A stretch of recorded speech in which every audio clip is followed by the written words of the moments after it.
Acts 26, 1 to the end, which is 32. So, Paul stated his testimony before King Agrippa, and he related everything from him being a Pharisee of the strictest sect. He was enraged at the Christian. He persecuted them. He got saved. He met Jesus, was blinded, then turned his life around.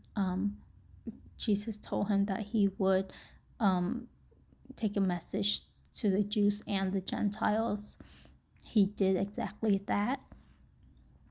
And then he then said that he so that he can open their eyes so that they may turn from darkness to light and from the power of Satan to God, receive the forgiveness of sin and an inheritance among those who have been sanctified by faith in me. And so Jews tried to murder him. And then Festus, though, said in a loud voice that he is out of his mind, that his great learning is driving him insane. I wonder what part of it made him say that, and if he thought that all along, even though he talked to Paul about it. And it's interesting, when I read that, a message came into my mind, and that is that, or a verse come into my mind, that the Bible said that he will make the foolish things of this world wise and confound the wise by it, or something like similar to that.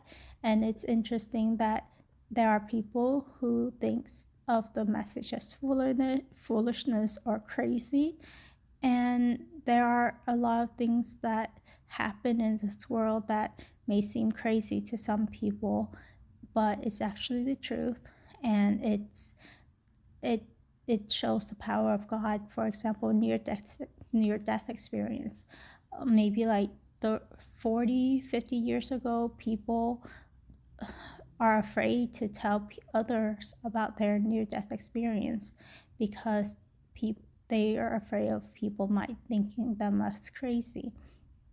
However, that's not the case anymore. It's been widely documented and studied, and so God likes to use things that are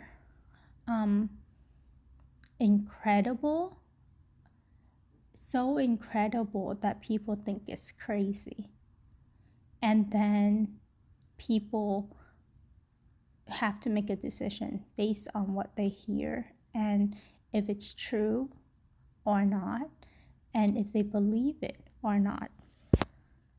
So that's just a thought that came. I felt like he thinks that is crazy, but everything that Paul spoke of is truth, and I don't understand like what about his testimony that was deemed crazy to him. And so Agrippa then talked to each other and said that this man is not deserving anything, deserving death or imprisonment, and that he could have been set free if he had not appealed to Caesar. However, that's exactly what God wanted to do. God wanted Paul to even stand before Caesar himself. And so, yes, if he hasn't appealed to Caesar, he would have been set free, and we would have thought of it as a victory for Paul. But instead, he wouldn't have a chance to tell his testimony to Caesar. And because he did what he did, Agrippa couldn't set him free at this moment. So he has that opportunity left. So it's really amazing how God worked. And I mean, like, all these details I missed when I read it, like the first 3 times. the Bible the first 3 times, and now it's like the more I read and the more carefully I study it, the more I see like just God's power and like